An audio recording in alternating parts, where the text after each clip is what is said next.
Boxingego here. If you like this video, make sure you hit the like button and also subscribe to the channel and hit the bell icon on the top of your screen to get notified when the latest new content drops. Here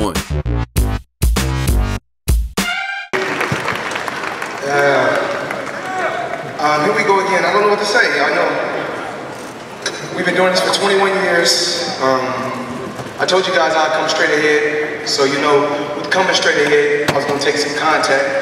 I could have sat back and just boxed and counter-punched and made it boring. I didn't want to do that. I felt like I owed the fans a last hurrah. So I went out there and that was the game plan. Me and my dad communicated before we went out there. The whole game plan was to go out there and let him shoot heavy shots from the beginning, take him down the stretch and do what we do best. And that's what we did tonight. We had a cool training camp. You know, I didn't box for the last month. I didn't do no sparring. But you know, there's no excuses. He came out here. He fought a hell of a fight. A hell of a stand-up guy. And I went out there and just did what I do best. Found a way to trap him and broke him down. And you know, I want to say congratulations to my team. Strong team. I got a real strong team. I worked with my team for a lot of years. You know, I've been knowing Dana White for 21 years since I came to Las Vegas. And I'm one of the first guys that believed in Dana White before anybody believed in Dana White. I was one of the first guys to give Dana White a chance when nobody wanted to give him a chance. Dana, thank you. And Leonard Ellerby, you know, CEO of Mayweather Promotions. We don't always see eye to eye. But at the end of the day, we always get great results and we get the job done. Me and my father, we don't always see eye to eye, but we always get great results, and that's really what it's about. You know, my publicist, Kelly Swanson, CBS, Showtime, Steven Espinoza. I mean, there's so many people I want to thank. You know, the CEO of the UFC, you know, the fans from Ireland that came over, and all the media, the MMA media, the boxing media, for covering this event. You know, I wanted to go out with a bang. I told you guys it'd be blood, sweat, and tears. And I told you he was a hell of a fighter standing up. Kind of shocked me. And I told my dad, it was something I was talking to my dad about, that me and him would keep amongst us, because certain things don't go out to the public. You know, but we had a game plan. Our game plan was to take our time, let him shoot all his heavy shots, keep walking him down, shoot heavy shots to the body, shoot big shots upstairs. And my dad thought it was going to be a little bit earlier, around the 7th or the 6th. But you know, it took us a little longer than we expected, but we did what we said we was going to do. And I promise everybody, remember this. You know, I told you people, I guarantee you this fight wouldn't go the distance. I told you, I was going for the knockout, I was going straight ahead. And with going straight ahead, you're going to take contact. I understand that. But, you know, after 21 years in the sport of boxing, you know, I had some great fights, I had some boring fights. But at the end of the day, I will be always remembered as a winner. You know, no matter how you win, as long as you win. And I know how to dissect my opponent. I know how to go out there and break him down and just stick to the game plan.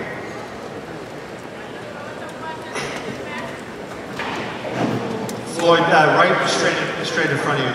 What up, Kevin? Congrats on the win. First, I have a couple questions. First, you mentioned you had to spar last month. Was it an injury or why not? It was an injury, of course. Not an injury like that, but I wanted my hands to be 100% for the fight. You know, I didn't want my hands is real brittle. You know, everybody knows that. I wanted my hands to be solid when I come out here. So when I'm shooting hard shots, you know, I'm able to break the guy down. Whereas I've out of boxing, I got a serious hand injury. I wouldn't be able to punch as hard. My second question, though, is you leave. You were the biggest star. You sold the most pay-per-views, the most tickets. Where does boxing go from here after this? How do you generate the next level of stars? And who do you see as the guys who are going to be the ones selling the million pay-per-views and keep up the momentum that you have in 2017 in boxing? Okay, I'm going to touch on this. I'm going to touch on that, Kevin, but I want to say something. We did break the record tonight for the biggest gate. Me and Pacquiao done 72 million. I think we've done somewhere over 80 million, you know, for the live gate. We also, on pay-per-view, it took us so long to come out for the fight. I know, you know, all the fans was anticipating, like, why you guys taking so long? The reason why we took so long is because the servers, the pay-per-view server in California and in Florida crashed. So we want to make sure we get everything back in place, you know, everything in the right place so that everybody can see pay-per-view and give everybody a show. If you ask me about who do I think is the next superstar in boxing, there's a lot of hell of a fighters out there. There's a lot of young lions out there, you know. You won't see me in the ring no more, so any guy that's calling me out, forget it, I'm okay. You know, I had a great career, I had a tremendous career. I'm proud of Balu Jack. I'm proud of Javante, Tank Davis. I'm proud of everybody that's under the Mayweather Promotions banner. You know, and of course, you know, I have to say I'm proud of Al Heyman. You know, just being an advisor / manager, us being business partners, us communicating, us knowing one another for over a decade, and us, you know, taking boxing to that next level. You know, and Steven, and I can't thank Steven enough, and I can't thank Showtime enough, or CBS, just for believing in me. You know, I had a, you know, I went to Showtime. I told Showtime, these are the things that I want to do. You know, I want to roll the dice and take chances and do record-breaking things. And tonight, we broke the Pacquiao pay-per-view number. We broke the, all I'm doing is breaking my own record. So, but hopefully, I can find the next Floyd Mayweather that can sell 1 million homes together. You know, everything takes time, but eventually we'll find the next superstar. Hey Floyd, straight back. Congratulations. Right here, baby. Oh, yeah. It's Dan Rayfield here. I know, Dan. All right. You write for ESPN, Dan. I know you. Congratulations on the victory tonight. I wanted to ask you one thing about yourself and one about Conor. First of all, now that your career is over, you say you're going back into retirement. Other than your business interests with Mayweather Promotions and your gentleman's club here in Las Vegas, what other things do you want to do with the rest of your life? I just want to help these fighters. You know, I look forward to becoming a boxing trainer. Just helping trainers. As far as looking from, my dad is a hell of a trainer. You know, he taught me the sport. And everything that he taught me from day one, I still know. But I want to help just other trainers, help make fighters better. You know, I want to go out there and help fighters better and teach fighters about becoming a superstar, not just in the ring, but on the outside. A lot of times fighters think that, oh, I'm undefeated or I'm a knockout puncher. That makes me a superstar. It takes more than that. I mean, it takes a lot of work on the outside and surround yourself with the right team to become a mega superstar. Floyd, my other question for you is, I'd like you to just take a minute and assess Conor McGregor that you saw in the ring tonight. I'd like you to maybe mention about what you felt as far as his power, his skills, and frankly, how you think he might do if he was fighting a regular fighter, not a Floyd Mayweather. He was solid. You know, I've been on for a couple of years, and I'm a lot older now. Remember I told you guys, I'm not the same Floyd Mayweather I was 21 years ago. I told you guys I'm not the same Floyd Mayweather I was 2 years ago. But remember, I still have a hell of an IQ, and you know, I'm still a thinker. So what I did was, I mean, as far as punch power, he's solid. I mean, I felt it before, so that's why I kept coming straight ahead. It obviously wasn't the type of power to say I can't come forward, because if it was that type of power, I wouldn't have came forward. Floyd, just to follow up on Conor, there was a lot of concern coming into this fight that the rules were going to be followed, and it was a little bit rough at times in there. There were some warnings. How did you feel about the way Conor conducted himself in the ring tonight? I let the referee do his job. I let the referee do his job. I'm not here to bash the referee, but you guys know what was going on. A lot of rabbit punching, a lot. You know, things happen, but you know, you live and you learn. You know, the referee's a hell of a referee. Conor McGregor's a hell of a fighter. I'm not here to bash anyone. I just went out there to do my job tonight. And I did want to ask, at the end of the 5th round, you did have a little push after the bell. I kind of wonder what was going through your head at that point. Was that frustration? Was that to send a message? What was that about? You know, give the fans what they want to see. I pushed them and told them, you still ain't knocked me out yet. I thought you said it wasn't going past 4. Show me your real power. That's all. It was, you know, it's, you know, trash talking that, you know, fighters do, whether it's MMA or boxing. You know, we talk trash. That's what we do. You know, when the best compete against the best, we want to be pushed. And that's, you know, that's how boxing and MMA goes. Floyd, of your 50 victories, what in your mind was your most impressive? Well, every fight played a major key, you know, not just number 50, just to get to this point. You know, a lot of people ask me about Rocky Marciano. Rocky Marciano is a legend. He paved the way for me to be where I'm at. There's a lot of champions that paved the way for me to be where I'm at. I'm very appreciative, very thankful. And like I said, every fight counts to me, not just one fight. Not number 48, not number 49, not number 50. Every fight played a major key in my career. Floyd, I asked you in Toronto tonight, surprising Bill within like the media tour. I'm going to ask you the same question tonight. Did McGregor surprise you in the ring tonight? I'll say it again. Did McGregor surprise you anyway tonight? I knew he was going to be awkward from the beginning. But right before we came out, you know, I talked with the legendary trainer, Floyd Mayweather, my father. We talked, and he said, you know, we communicated. You know, when I was younger, you know, when I got older, me and my dad was able to talk. There's a difference between when I'm 21 and I'm 40.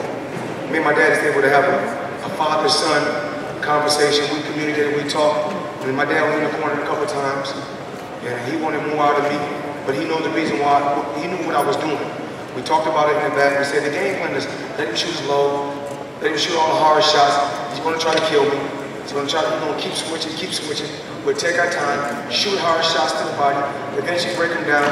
We get him around the 6th and the 7th. But he lasts a little longer than we expected, but you know, I stuck to the game plan. Floyd? Over here to hi Floyd, it's Rebecca with Hollywood Unlocked. So I was wondering, the internet has been going in on Conor for hitting him in the back of the head a few times. He had a few warnings. Did that throw you off at all? I'm not here to bash anyone. I told you guys what I was going to do. I knew he was going to be a tough competitor. It's about pushing, you know, pushing myself. And in number 49, it wasn't good enough. Number 48 wasn't good enough. So I told you guys I was going to come straight ahead for number 50. Can be good. I can't be the fighter and the ref. I have to choose what I'm going to be. And a lot of rabbit punches, a lot of hitting the back of the head, hitting in the back. Once again, I'm not the referee, I'm just the fighter. That's for the referee to do his job. And I told the referee in the back, if you go back and view it, when the referee was in the back with me, I told him he's going to be doing a lot of rabbit punches. And my only concern was hitting me in the back of the head. I said, I want him to keep the punches on the side and in the front. But all the shots was coming to the back. But he's tough. He's a tough guy. Floyd, did you feel any effects of age tonight? Oh, no, not at all. I mean, it is what it is. You know, I just know that going straight ahead, if you're going straight ahead, you know, with your guards up, you're going to get some contact. You know, I'm trying to close the gap. He was throwing some awkward shots from an awkward position. You know, landed a couple uppercuts, hooks. You know, but I'm more like, you know, stay calm, relax. You've been here before because, you know, you can't play into the crowd. You can't play into his fans. Just take your time, stick to the game plan, and you'll get the job done. I thought a great example of, you know, your legacy and how long you've lasted was Gervonta's situation, missing weight. As you reflect on all the difficulties that you have to endure to reach 50 and 0, is that the ultimate sense of pride that you take away from your career? Like what? What take away from my career? Like what? Just, you know, enduring all those things, trying to make weight, taking on each opponent, like you said, dissecting each opponent, figuring each guy out, and doing what you do over time. I mean, just throughout my career, when I think about my career, I never wanted, you know, as far as, you know, making weight. When you asked me about Gervonta, Tank, making weight. He's young. But when I was young, I think I would have made those same mistakes if I didn't have my father in my life. You know, just being a coach that was extremely hard on me. You know, I think that if he didn't discipline me in boxing, I don't really know where, you know, how my career would have played out. You know, I didn't want to slack. and I didn't want to seem irresponsible or not disciplined. So that's why I always you got to sacrifice something to get something. So that's why I've always made sacrifices to get to a certain level. And to get to the pinnacle, you got to make sacrifices, and that's what I did. Floyd, I know you said everything went according to the plan tonight, but was there any point that when Conor pushed you to something you didn't want to do this night? I mean, you follow of what you comment on what he said, that he made you fall like a Mexican tonight. Say it again? He wanted to what? He said over the ring that he made you fall like a Mexican tonight. Did you buy that? Are you agree with that? Listen, everybody know in this room that's watching me fight. I could have easily outboxed Conor McGregor, counter-punch him all night. That's not what I wanted to do. I wanted to go out with a bang. I told you guys I would come straight ahead. I feel like I owe that to the fans for the Pacquiao fight. Even though I don't owe anybody nothing, I put the pressure on myself and did it myself. And that was a goal of mine. And I told you guys that this fight wouldn't go the distance. Go back and look at all the interviews that I did. Floyd, hey. Mr. Drake from The Sportsman. First off, congratulations, not just on tonight, but on 50 fights that have gone your way. Congratulations, well played, sir. The people that we've spoken to ahead of this fight, when we've asked them, what chance does Conor McGregor have? How does he beat Floyd Mayweather? These are other fighters and just fight fans in general. They said one thing Floyd Mayweather's got to overcome tonight is the will of the Irish. Did you feel the Irish presence in the crowd tonight? I never focus on anything but the guy that's in front of me. Because when it comes down to it, I always said this for many, many years, the fans cannot fight for you. And one thing I know I can do, I can fight. So, the fans, when they shout, scream, I don't worry about nothing. I just, keep my composure and stick to the game plan. Constantly keep coming ahead, pushing him back. When he first come out for the first 20 seconds of the round, when he go back to his corner and he sit down, I said when he come out, he's gonna come out for 30 seconds and fight hard. And then he's gonna break. And once he breaks, I said I'm gonna shoot a hard shot to the body, hit him with a hard shot at the top, and keep pushing him back. Remember, I told you guys, weight doesn't win fights. Fighting wins fights. And then, when I said talking doesn't win fights, fighting wins fights.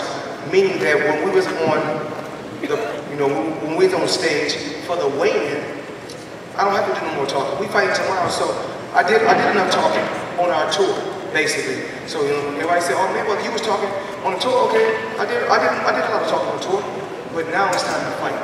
We're 24 hours away from the biggest fight in the world, the biggest combat fight in the world. There's no need to talk anymore. And remember, all the fans that was here, those are soccer fans. And for the international people, those are football fans. But he's a hell of a fighter. And then, I hear him talking about, oh, you should let me go out on my back, go out on my face. No, the referee saves you because the referee is thinking about your future. Because you're still young, and we want you to be able to fight again someday. So the referee is saving you, he's not saving me. That's all I'm saying. And Floyd, I'll say you sound pretty certain on the retirement this time around, but obviously we've heard that before. So I just wonder, what is different this time around, and is it a different feeling than previous retirement? Yes, I did walk away from the sport before. Very comfortable. I didn't have to come back.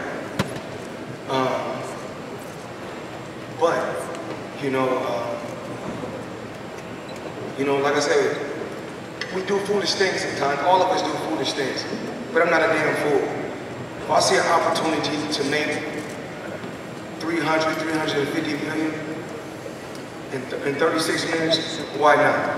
I had to do it. But this is the last one. You guys have my word. I had a great career. A great career. I can't complain about anything, I can't complain about anything, Stephen Espinosa, like I said before, and CBS, they gave me biggest deal in sports history. Kelly. Oh. Go ahead. Floyd? Hold on, Bob. Hold on. Okay. Hi, thank you. Karen Bryant for MMA Heat. Floyd, you know, you talked about not sparring, and I am curious. Right here. Hey, it's all right. You talked about not sparring. You know, I got a sharp mind. I seen you when I walked in over to the left. Yeah, you did. You looked right at my camera. Thank you so much for that. It's online already.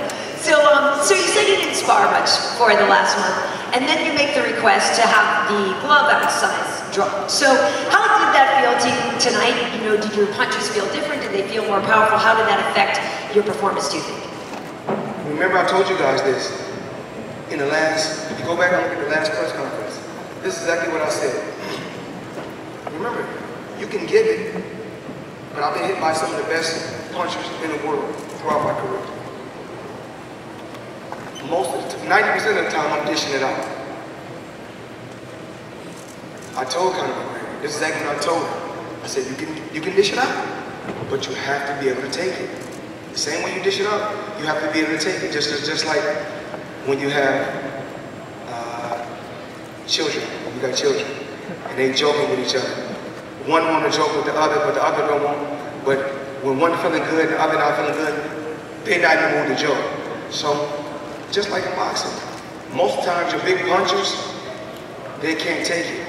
They can take it early on, but down the stretch, they can't take it. So my other question to you is, obviously you guys went back and forth a lot during the press conferences leading up, but Conor is always somebody who's noble in defeat. So what was he saying to you inside the ring afterwards? What did he say when you guys exchanged words after the fight? I just told him, tough. I told him, you know, you're a tough competitor, good fight. You know, and keep up the good work, basically.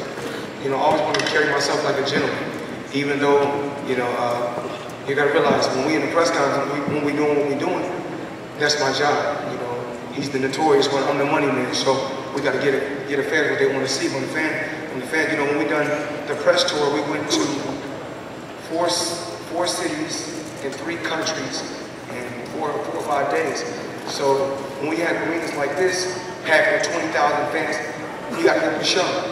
And a lot of people thought it was fake. No, we didn't like each other. We probably still don't like each other, but we still have to act like gentlemen at the end of the day. You know, I can't come here, you know, after making, you know, over 300 million. I'm not going to be like, oh, I don't like you.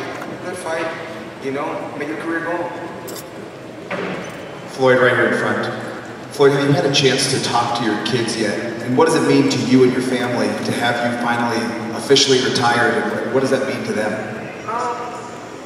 I'm pretty sure they're happy. You know, I'm pretty sure they're happy because they get to see me a lot more. You know, we get to spend a lot more time together, and that's really what it's about. You know, it's about family. You know, I came out here first. You know, to Vegas. Well, my Uncle Roger came out here to Vegas first. And then I didn't even have no plans on moving. Actually, I didn't even have no plans on moving to Las Vegas. I came out here, you know, turned professional at 19.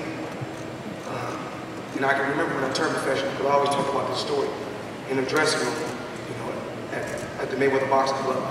I go in the back, you know, when I went to Top Rank, promotion company, when I went inside the office, I looked. They said they was talking. Then they moved a piece of paper out the window. Then I seen that check. To myself, I was like, damn. I ain't never seen that many O's in my life. I come from poverty. I come from the inner city. The check was only $100,000, but to me, when I seen the check, it looked like $100 million because I'm from the inner city. I never seen those type of numbers. You know, hood rich to me is, you know, $30,000 or $40,000, $60,000. That's hood rich. You hear about it, but when you actually seeing 100,000, everything Top Rank was saying to me, I didn't hear anything. I just wanted to sign on the dotted line and get the check. And I felt like I was the richest man in the world at 19, receiving $100,000. But, you know, I went to the gym. I never slept. I continued to work hard every day. I never put nothing before I put in my boxing, nothing. I worked hard, extremely hard every day. My dad still was in prison because You know, my dad left my life when I was 16. When my dad came back to my life, when my dad came back in my life, I was 21. So a lot of people want to kind of know about our relationship. So it was kind of rocky. You know, when my dad left me, I was basically a teenage kid. When he got back into my life, I'm an adult because I'm paying my own bills. I'm responsible. I got my own house. I got my own car. I got my own everything. So it's kind of hard for us to really get on the same page. He still is the best trainer that ever trained me, hands down. I mean, because I beat all these fights with everything that my dad taught me. There's key things in boxing that I'm just in fighting period that fighters need, and that's why I had to upswing most fighters is because I've done those key things that my dad taught me. Floyd, back here. Floyd, right here. Congratulations. You're famous all over the world for your defensive skills, but I was wondering how exciting it was in that 10th round when you were landing one shot after the other just before the refs stopped the fight, that, you know, to let it go, all those, you know, those last shots in your career. I mean, Conor, of course. I mean, it's like a catch-22. If he didn't get knocked out, I mean, if he hit the canvas, then they would have said, why you guys didn't stop it earlier? Then when you stop it, they're gonna say, oh, I didn't hit the canvas. I mean, you didn't throw a punch for a whole 1 minute. I was getting hit with big shots. But like I said, I'm not here to bash Conor McGregor. I'm not here to do that. We done enough talking. I told him before, we both done a lot of talking, you know, a lot of barking. It's time to bite. That was it.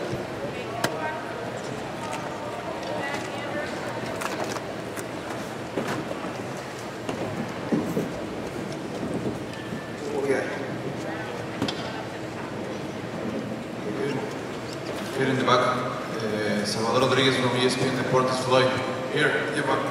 Oh, I know you. What's up? Yeah, thank you.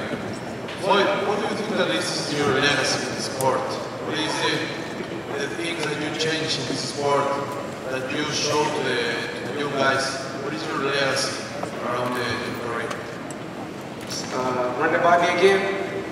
Yeah, what do you think that is your legacy in boxing? What do you show to the new guys? What do you change in this sport? I think, you know, every day, I think even communicating with Steven Espinoza of Showtime, every day we're trying to find that next Floyd Mayweather. It's not easy.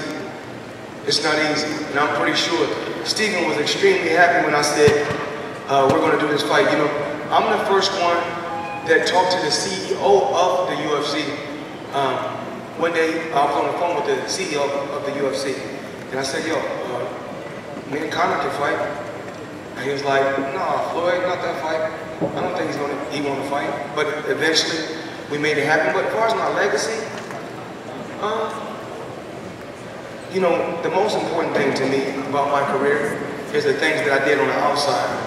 You know, making the money on the inside, but making my money work for me on the outside. That's the most important thing to me about my career. Thank you. Thank you. No, you got it. Right. Yeah, we're gonna let a few more go because that guy came to Girl Collection, gave me an interview. He went to MMA where he could. He didn't support my strip club. To your left, Floyd. To your left, right. Over there, Floyd. Probably time. Black sports all up. How you doing, my man? Alright. Thank you. Hold on, I appreciate it.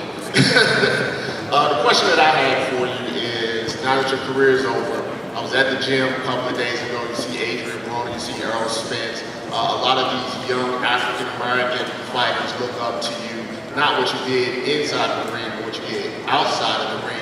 What are a couple of things that you try to teach these young African-American fighters who a lot of times feel like they're villainized because they're black, to make it not just inside of the ring, but outside of the ring? Well, when these young fighters get their checks, you know, when they get their checks, we can't think about just right now. You know, a lot of fighters, I was like that, but I got the money real young. The 100,000 that was the first check I got, but all throughout that week I got some more checks from Top Rank. So, you know, I think by the time I was 20, Probably by the time I was 20, 21, I was a millionaire. But these young fighters want to buy. Bro, they see Floyd Mayweather with all the watches, all the diamond chains, all the cars. They have to invest their money. That's very, very, very important. They have to invest their money. And that's what I try to teach them. You know, Floyd Mayweather was able to buy a diamond chain, a car, a house, everywhere, from smart investments. You know, you have to, you know, when I get with my billionaire buddies, I don't get with my billionaire buddies and say, oh, I'm happy to hang in your house, or I'm happy to ride in your jet. You know, I don't say, oh, I'm happy to ride on your yacht. I say, teach me how you did it, so I can have the same thing. So my grandchildren, my great-grandchildren can have it. Because I try to teach these fighters that becoming rich, you become rich. Wealth is something that is established to where wealth, when you get millions every month, you know, like myself, making $1 million, making millions every month. But you know, I have to take my hat off to Al Heyman also, because he's a very, very shrewd businessman. He's fucking unbelievable. Al Heyman is unbelievable, and we all know. You know, Al Heyman is he don't really like his name mentioned. He like to stay behind the scenes. But everything that we came together and did is remarkable. When I wanted the biggest deal in sports history, him and Steven got together and we made it happen.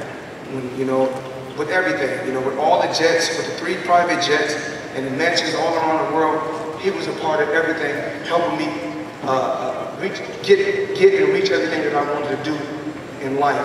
So, you know, and a lot of people keep on saying, they think that Sam Watson is Al Heyman. Al Heyman is the guy that's probably in here tonight, but he's probably sitting up there. You know, he like to lay behind the scenes. Hell of a guy. And anytime I went to him, or I went to Steven, I went to CBS, I went to Showtime, everything that I asked of them, they did. Even like with the Hublot deal. You know, I got on, of course I got on the Hublot right now, because I cut a multi-million-dollar deal with Hublot. You know, I made millions and millions of dollars with Hublot just for, you know, less than 30 minutes. You know, I'm talking about millions of dollars. And then also, you know, like I said before, I learned how to work smarter, not harder. No different from this. You know, I got this hat on up here for a reason. And normally you guys will see me with a money team hat on, so you know they had to pay a hefty price for me to have this hat on. So that's just how it works. Where we at? Next question. How you doing, Floyd? Tony Centeno, Vibe Magazine. Before the fight, you released a 42-track playlist, Hard Work and Dedication. Now tonight, you know, before and after, what kind of records were playing in your ear, aside from the records from that playlist? On my way, you know, to the venue, when I was playing, everybody always see me on social media with the old school iPod. Because the new school iPod, you're not able to shuffle the songs. But the old school iPod, you can have more diamonds on the old school iPod, and you're able to shuffle the songs. But what I'm listening to is I like a lot of old school music. You know, a lot of old school music. Come on in, Conor. I'm listening to a lot of old school music, a lot of old school R&B, a lot of old school rap. What about that Bodak Yellow? Who? Bodak Yellow, Cardi B? Oh, Cardi B, she's making a mark, you know. She's done an amazing job to come from, you know, a cast of lovely hip hop to having a big song. She's truly amazing. Ladies and gentlemen, you know, to the podium, I'd like to call up the notorious one, Conor McGregor.